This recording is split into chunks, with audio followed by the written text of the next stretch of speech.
Welcome to the Ash Cloud. I'm Ash Sweeting. In 2024, Denmark made headlines as the first country to implement a carbon tax on livestock emissions. What was less reported was the accompanying tax deduction announced on the same day.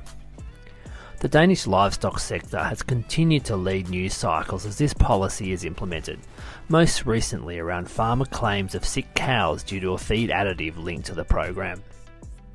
What's not in doubt is the politicisation of this policy both in the EU and more broadly.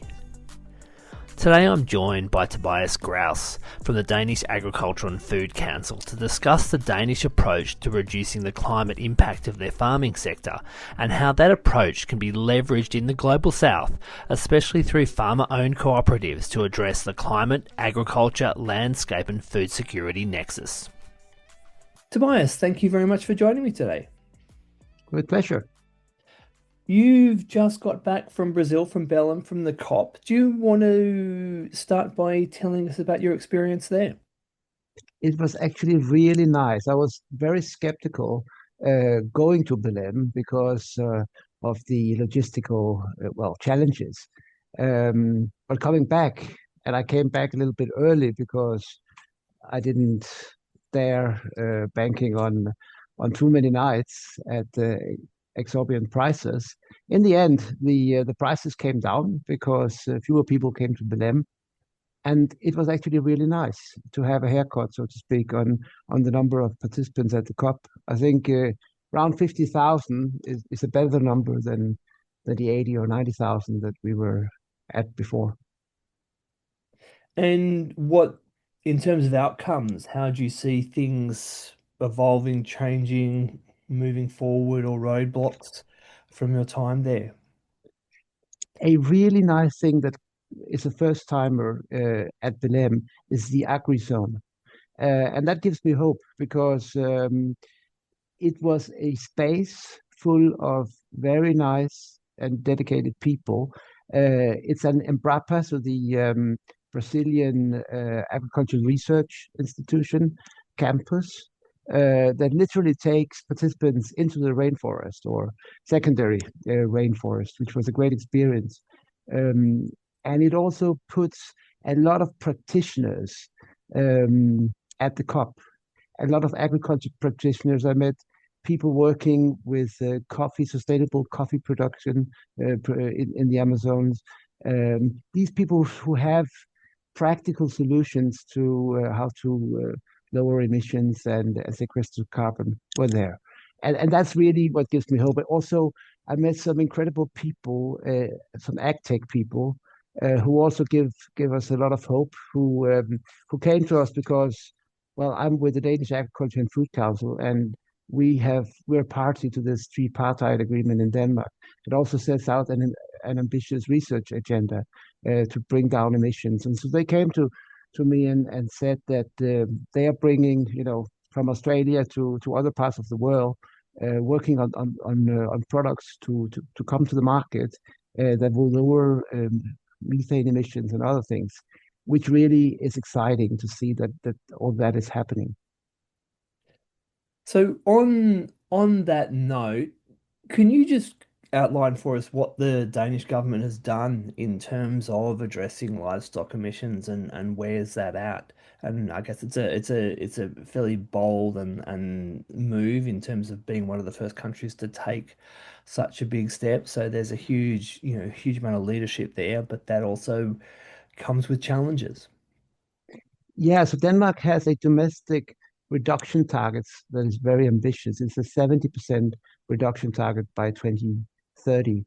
And within that, there is a sectorial agricultural target of reductions of between 55 and 65%. So after the last elections in Denmark, it was a given, there was a parliamentary majority that agriculture should also contribute its share to this, and that should be that's cast out in stone and be a specific amount of reductions. Now, in the Danish Agriculture and Food Council, that represents both farmers and farmers-owned cooperatives, We have, let's say, a political opposition towards taxation and other burdens on farmers. Um, However, since the political equation was the way it was after the last elections, our leadership, so our president, decided to negotiate.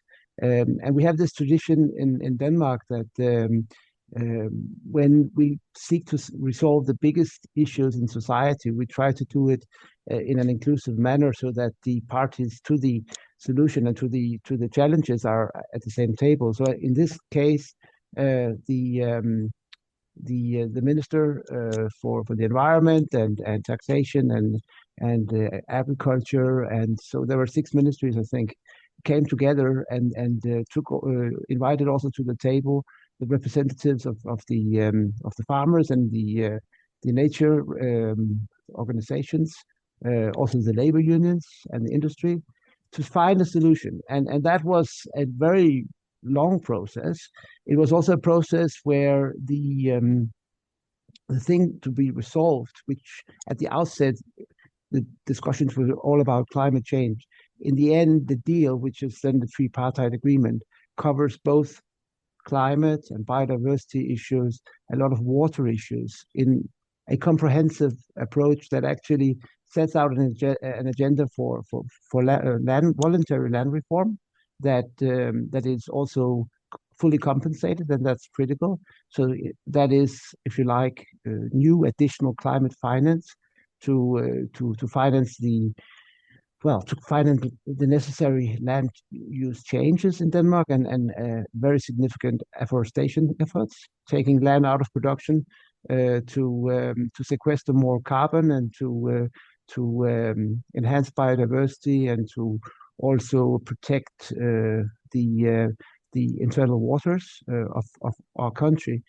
At the same time, it also introduces, and that's what's drawn a lot of headlines also globally, a first tax on livestock. It's a tax on emissions from cows and pigs, and it uses it uses some figures. So each cow is attributed a certain figure of how many emissions it's responsible for per year, and then it sets out an approach that whereby farmers can, well, first of all, establishing the world's first carbon tax. The tripartite agreement also establishes the world's first carbon tax deduction on livestock. And I think probably from a global perspective, that is equally, if not more important than the tax itself, because the tax deduction is set at a level that corresponds to the mitigation potential. So in the Danish case, it's said that from livestock in our production system, mitigation of livestock emissions from cows up to 40% are possible. Now, that means that the tax deduction has been set at 60%. So this tripartite agreement is not an anti-livestock agreement, quite the contrary. It does not have as an explicit aim to lower livestock numbers. And that is extremely important to secure the societal backing for this deal amongst farmers, and also to secure food security for the larger population. Denmark is a food exporting country, and we take pride in the exporting our pig meat and dairy products throughout the world, and that, being very climate efficient products, we hope that also contributes to greenhouse gas emission savings outside Denmark and outside Europe. So this deal, it really establishes this new principle of a tax deduction that corresponds to a mitigation potential. Of course, this mitigation potential will be regularly updated. So as technology hopefully progresses, the figure of 60% deductions, would likely go down, because the mitigation potential, and that's what I take also from some of the conversations I had in Belém, hopefully the mitigation potential for livestock production will further decline, sorry, further increase over the years to come, and therefore the tax deduction should naturally decline as well in years to come.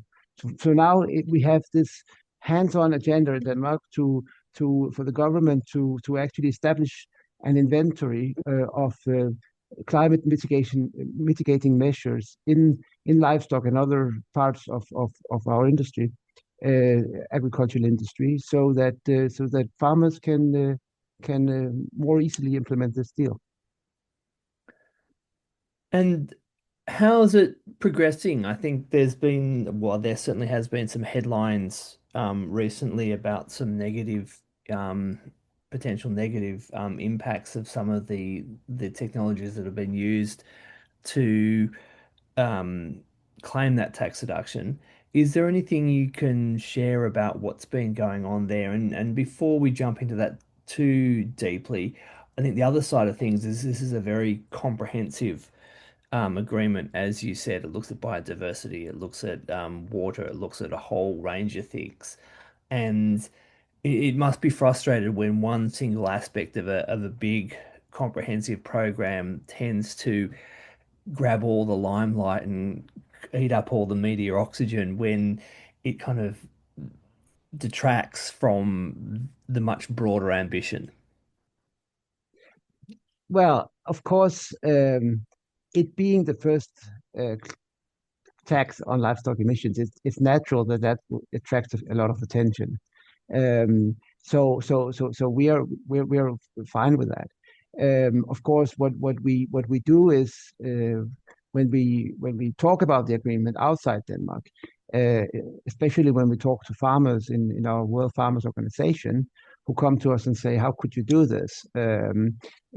Then we say, "Well, colleagues, please listen to us. We actually feel we got a good deal, and these are the reasons why." And we list the example with the tax deduction. We also mentioned the technology agenda that the government committed to, setting out all these new measures, and those measures can, they can be technological, and as you rightly say, there are challenges also with the implementation of this deal, because actually what we have done in Denmark is we started implementing it on day one.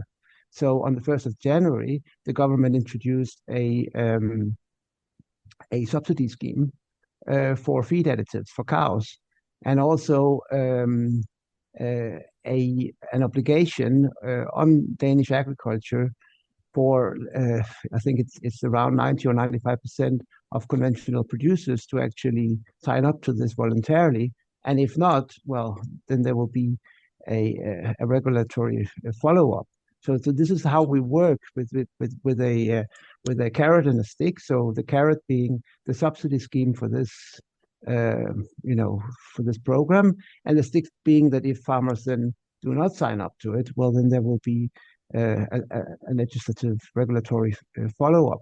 And because farmers have actually implemented the measures, you're right. There are reports and there are challenges, and one of the challenges we have is that we have too few feed additives available on the market, and naturally when you go from, this is a giant scale up. So you had trials on limited number of livestock, and suddenly you go to full deployment in a small country with around 500,000 livestock in total. Of course, the organic cows are not part of this, but still with a significant number of conventional livestock.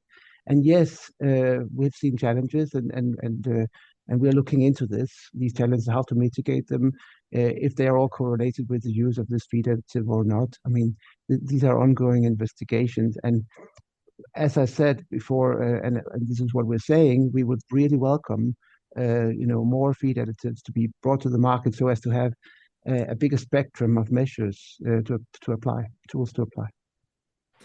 Is there more diversity in terms of the approaches other than using a feed additive? Because we know that emissions are heritable, so you can breed for lower emissions. We know that there's significant, up to 30, 40, 50% variation just within a herd. So selectively just culling the top of the 10% highest emitting cows will decrease the emissions of that herd by far, far greater than 10%. Are those other types of interventions part of the current program, or are they scheduled to be introduced at some stage going forward? So, in answer to your question, the measures is not just about a feed additive. It's also about manure management. And in the longer term, as you say, it's about breeding. It's about genetics. It's about farm management. And these are actually some of the practices that can also be shared, not just in Denmark, but globally. Which is one of the things we try to set out in Kenya, where we are taking some of the thoughts that have been in the Danish tripartite agreement, and we seek to apply them in a different tropical context within the framework of a new project that is supported by the Green Climate Fund, and that we are implementing together with the FAO. And in partnership with colleagues from Finland and Netherlands and Kenya, with cooperatives in Kenya's Lake Victoria region. Could you please elaborate and tell us more about this program? How big is it? What does it aim to achieve? You know, how Denmark is one type of production system, and temperate and highly technologically advanced, and Kenya is a much more of a traditional tribal or traditional type of a production system, and tropical. So how do you make that jump? Well, the common denominator here is that we are all the partners that I just mentioned before. We're all members of the same World Farmers Organization. The World Farmers Organization is the umbrella organization of national farmers and cooperative organizations in a lot of countries, more than 70 countries throughout the world, and growing. And I guess it was back. At the COP in Katowice in Poland in 2018, so a few years after Paris, where also the discussion started on climate finance for agriculture. Back then, the numbers were extremely low. They are still far too low. I think the last report I saw was that now we have reached about 7.2% of global climate finance for agriculture and forestry systems. Back then, it was half of that amount, and we said, okay, well, we need, of course, to lobby for an increase, and to some extent, it seems that we have been together with other people who have been lobbying for that increase, somewhat successful, but from a way too low starting point. So there's still a long way to go. But then we also thought, well, we don't just want to talk about this. We actually would like to see to show the change ourselves. And back in 2018, in the Danish Agriculture and Food Council, we had just decided upon our own vision for Danish agriculture to be climate neutral by 2050.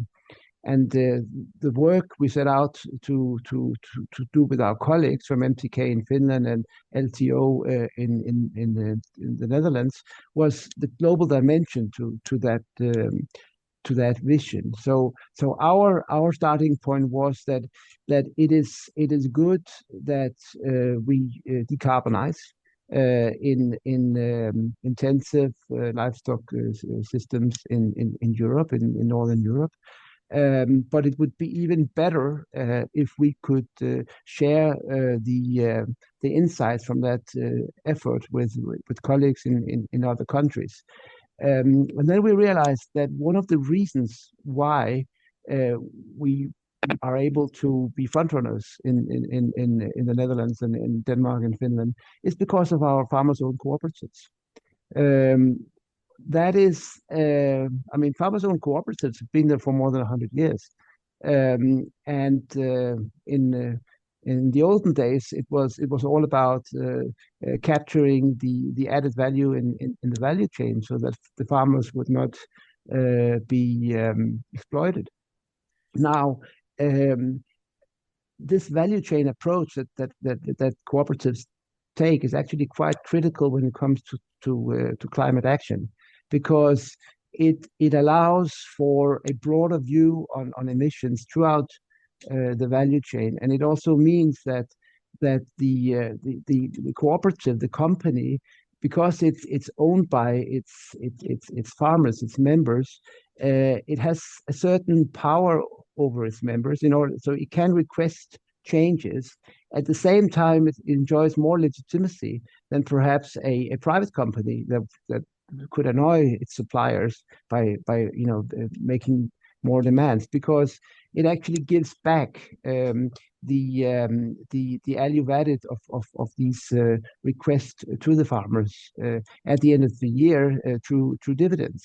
So this was the thinking that if we would be able to work, to share the experience from Danish and the Scandinavian cooperatives and Dutch cooperatives in another context, well, then that change could also be possible. So we teamed up with an entity. It's a Dutch equity development agency called AgriTerra. At this time, it was still led by its founder, Kees Blokland, who was a very inspiring figure.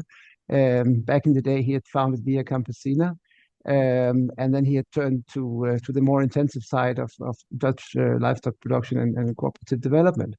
And we set out to also see if we could find a match, and we wanted this to be a green climate fund project.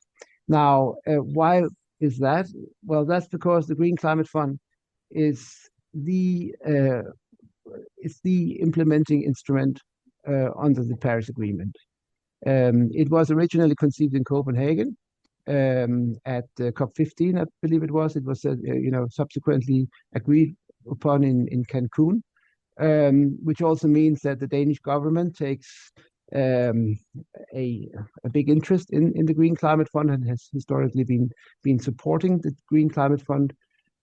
So when we reach out to them, because one of the challenges with this kind of climate finance is that Green Climate Fund project proposals are not easy to make. So we had to learn about this whole universe of accredited entities to the Green Climate Fund, of which there are about 100, and how to work with these accredited entities. Well, also to find an accredited entity to work with. So we were blessed in the sense that we actually managed to partner with the FAO in its capacity as an accredited entity to the Green Climate Fund. And in FAO, we find a really excellent partner, which with the longest track records of this kind of proposals.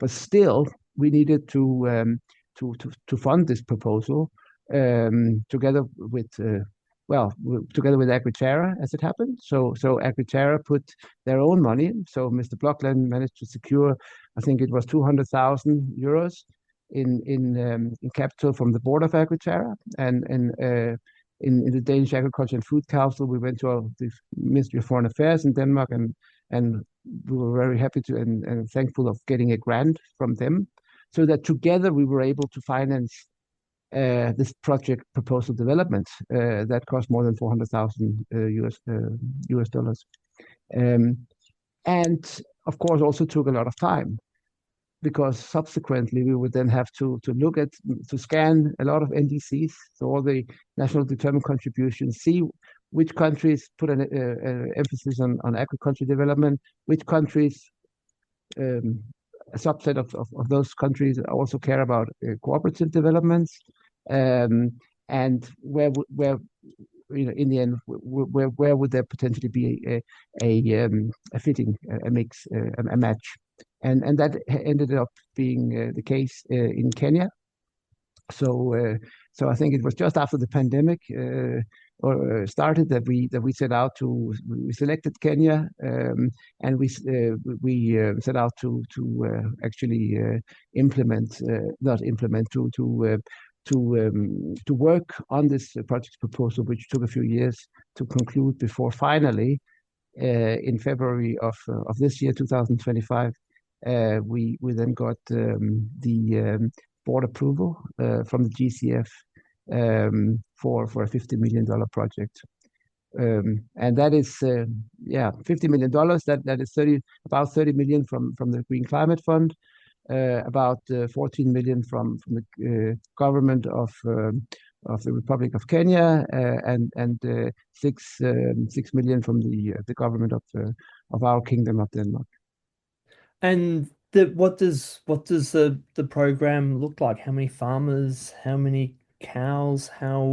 What are the key points or the key attributes of the program? So we went to Kisumu, which is in Western Kenya on Lake Victoria, and that was back in December of 2021, and we did consultations. So which value chains locally were of interest, and we also work with our colleagues in the Kenya Farmers Federation in Kenaf. We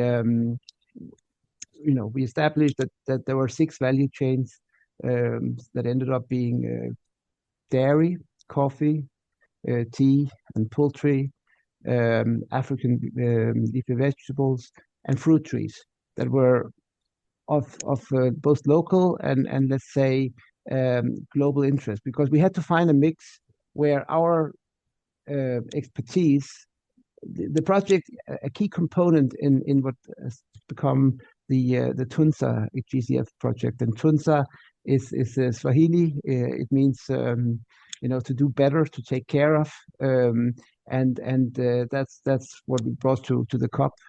We said, okay, we need to speak Swahili at COP 30.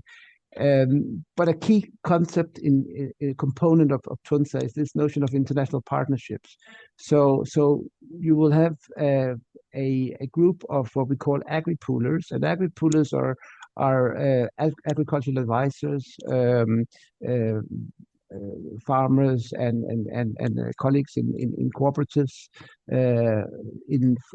from Denmark, Finland, the Netherlands, and Kenya, who will travel to the Lake Victoria region and give advice to about 130 agricultural cooperatives,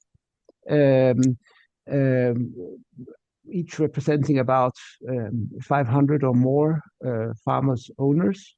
So we'll reach a total of about 80,000 farmers in the Lake Victoria region throughout the implementation period, which runs now from 5 years, from 2026 onwards towards 2030. So and the advice that they will give is on how to make these farmers-owned cooperatives more climate efficient in the value chains that I just mentioned.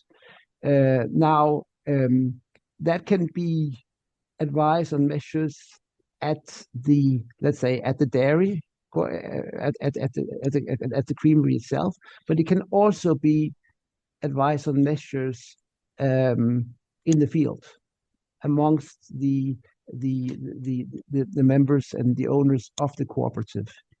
So that is the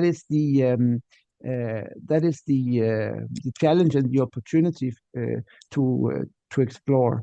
In addition to the 50 million in grant funding for Tunza, there is also a $10 million loan component. So here it's money from 2 Kenyan banks, Equity Bank and the Cooperative Bank in Kenya, that sets up a loan line for these cooperatives to take out loans to invest, if some of this advice would inspire them to buy new equipment or other stuff, or other herds, or whatever is financially sound to do, that will bring also a return on investment, because these loans have to be paid back, and there is also interest, albeit lower interest, associated with the loans. And the the grant side of it, what's that going to be spent on? Is that advice? Is that, potentially education? Is there any technology in that, or is there any new or better irrigation practices for the crops or value or in terms of, post-harvest storage, all those sorts of areas where there are losses. Obviously the food that gets wasted has the same environmental footprint as the food that doesn't get wasted. Yeah. Plus it doesn't make any money in it, it's waste. So does it include all those sort of components as well? So the grant component really sets up the structure of this. Project, so Agricultura and the FAO are both um, what in the GCF terminology is labeled executing entities. Mhm. So if you like, the FAO in Rome, they are the accredited entity. They own the project, and they have the legal responsibility towards the Green Climate Fund to oversee its implementation and also to reach the significant greenhouse gas emission savings that Tunsa should produce, which towards 2030 is 1.2 million tons, Mhm. and towards 2035 is a total of some 4.3 million tons of greenhouse gas savings. So really significant numbers that also empowers Kenya to actually um, increase its ambition in its NDCs, because this is additional climate finance that is then making it possible for Kenya to step up. Now, in answer to your question on the actual like spending of the 50 million, so that is then divided between FAO as an executing entity and Agriterra as an executing entity. Um, on the FAO part, the approach is a classical FAO approach, where leaving no one behind, establishment of farmer field schools, for instance, the also technical assistance to the counties. There are 14 counties in the Lake Victoria economic bloc. Each of these 14 counties are also supported by specific funds from the Kenya government inside the 14 million Kenyan co-financing goes to the counties, to that part of the implementation of the project. So in these counties, there's really a lack of technical expertise to help farmers, especially the most vulnerable ones, become more climate efficient. On the Agriterra side, which is the one that we have focused on, we're working with cooperatives that are already established. Um, Actually, it might sound a little bit cruel, but and we can do it because we know that the FAO component is there as well. But we are leaving some behind on the Agriterra side, because we feel that there is a missing, let's say, there is a missing link where the a group of farmers who are better off and still very poor, but better off and somewhat organized. They have the potential, if they get the resources, to actually scale up, and they have lacked support. And this Tunsa project recognizes that here's a silver lining. With Tunsa, we invest in that part of the agricultural society, um, and the idea is for them to produce more with less. Now, I can share this now because now the project is approved.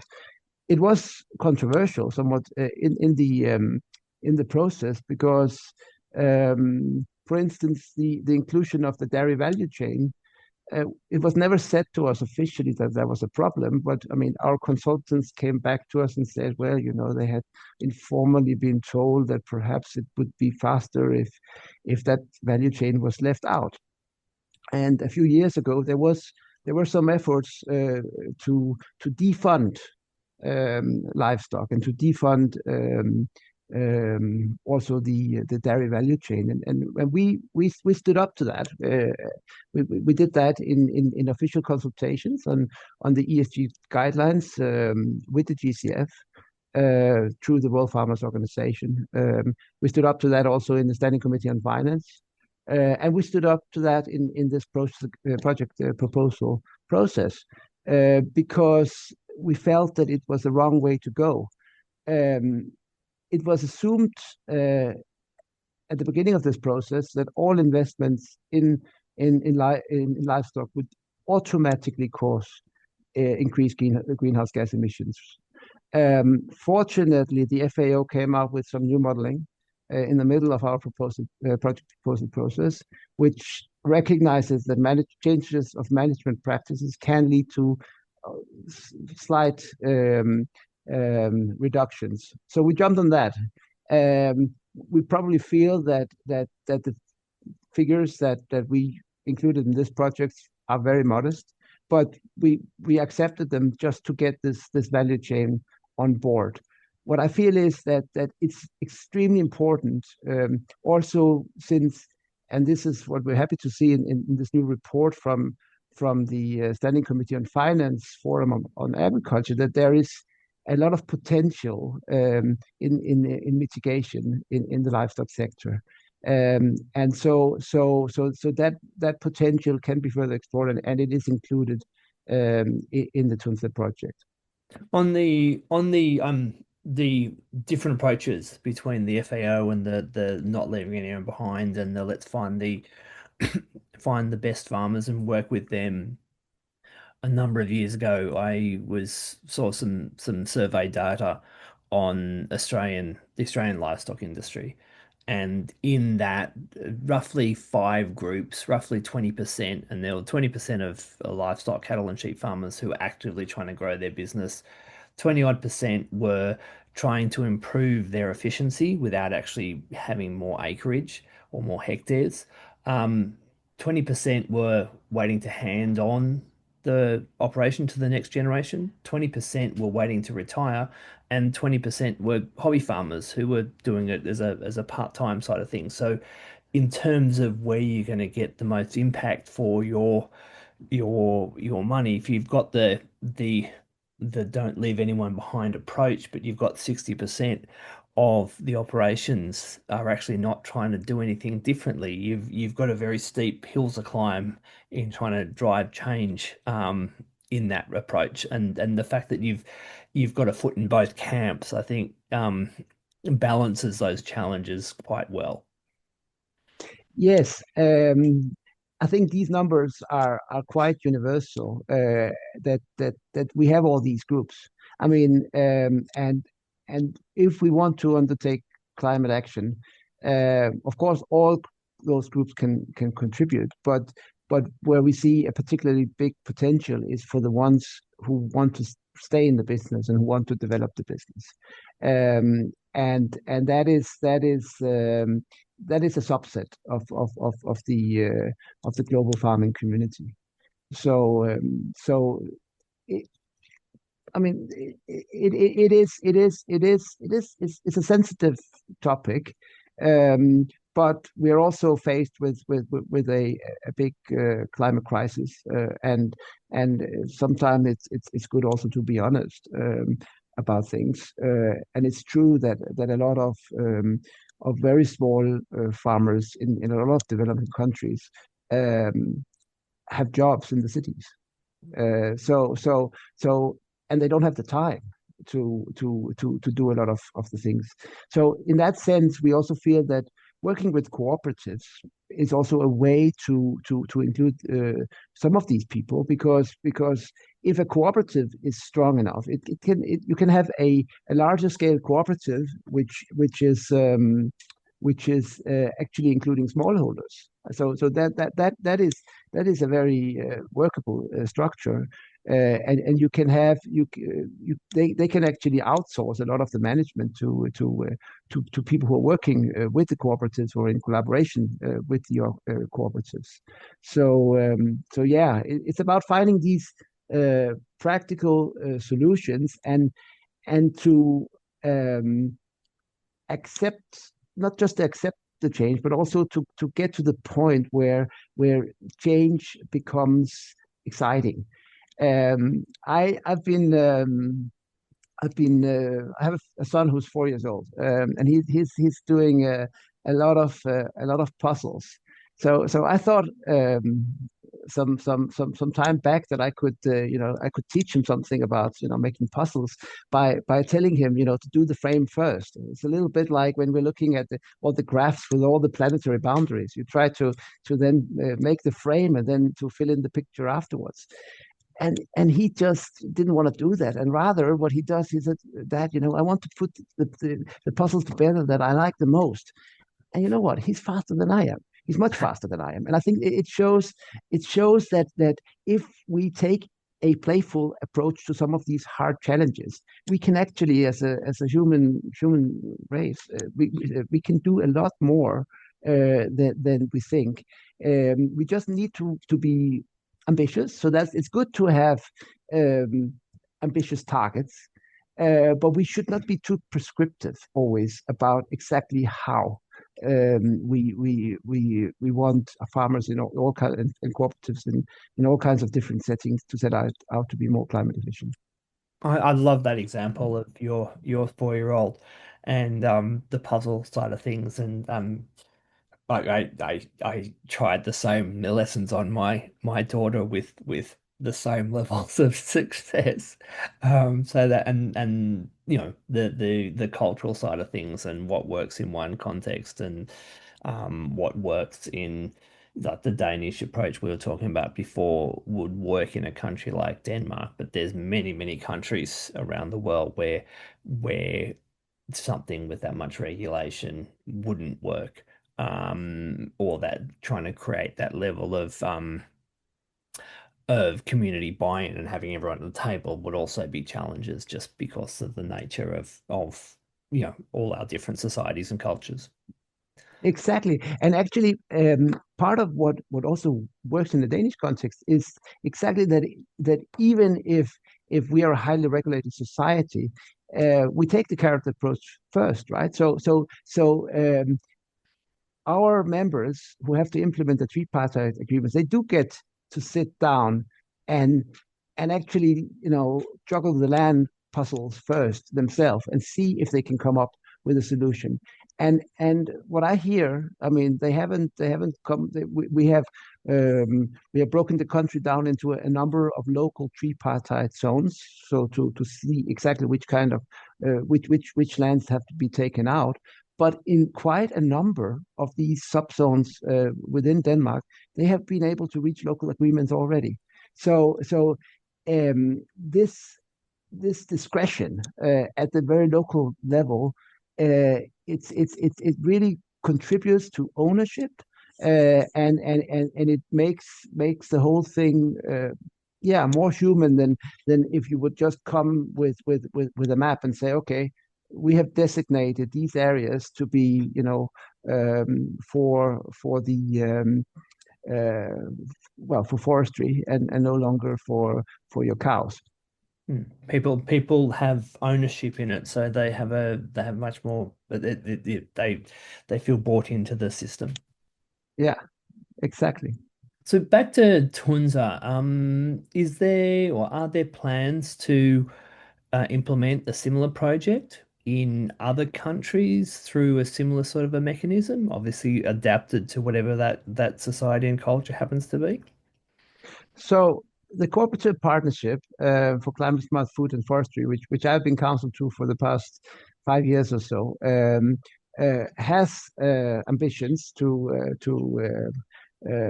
take what we learned from this GCF project with the FAO in Kenya and to apply it somewhere else. We feel that we now also what we felt was inherently true just because we felt it, namely that cooperatives being strategically placed above and below the farmer at the same time, uh, owned by the farmers, yet having management that can instruct farmers to change practices.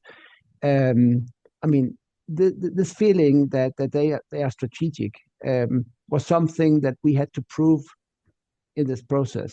So our consultants spend time and energy doing research and having that stated. Now we have this GCF project. We hope that it can be a reference. It's up there on the shelves amongst the other GCF projects. And the GCF is the gold standard for climate action projects.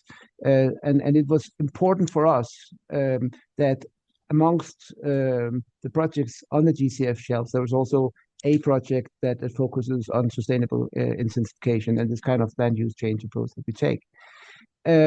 Now, I will be stepping down as counsel after all these years, and I'm happy to give the relay to the next counsel, who's likely being from Agriterra, so amongst our partners, and I'm sure that he will take us further, and we'll see where we go. Wonderful. Thank you very much for that. And before we go, is there anything you'd like to add that we haven't already discussed? I think that it is saddening to see that once again the UNFCCC agriculture negotiations have failed, which shows that a small minority of countries, because of the UNFCCC process and this that requires unanimity, are able to block progress for everyone else. That is disheartening, but it is good. It's really uplifting to feel the spirit of the AgriZone, and kudos to the Brazilian COP presidency for introducing that novelty. I hope that the next COP will also see an AgriZone, so that we will, going forward, we will have three zones. We'll have the blue zone, the green zone, and the AgriZone. And then I really hope that not just a few, but a lot of exciting agritech innovations will come to the market in recent years, in years to come, because those are the innovations that we need. It was really inspiring to meet some of these companies that invest and put a lot of efforts into developing this stuff, and that does give hope for the rest of the sector. That the livestock sector, I think, has come out on the other side of its long shadow. When I started working with climate and agriculture some 13, 15 years ago, agriculture was not really on the it was not really a topic that environmentalists cared about. Then it all flipped, and for some years it was as if agriculture was a bigger culprit than the oil industry.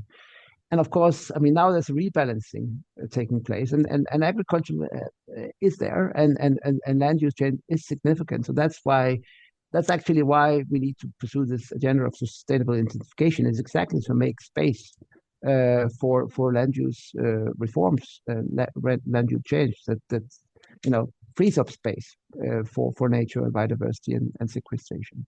And I hope that will happen going forward. Tobias, thank you very, very much. It was a pleasure. Thank you. Thank you for listening to the Ash Cloud. Please subscribe to Ash Cloud if you've enjoyed this podcast, where I will continue to discuss food sustainability with guests who bring a deep understanding of the environmental, political and cultural challenges facing our society and creative ideas on how to address them.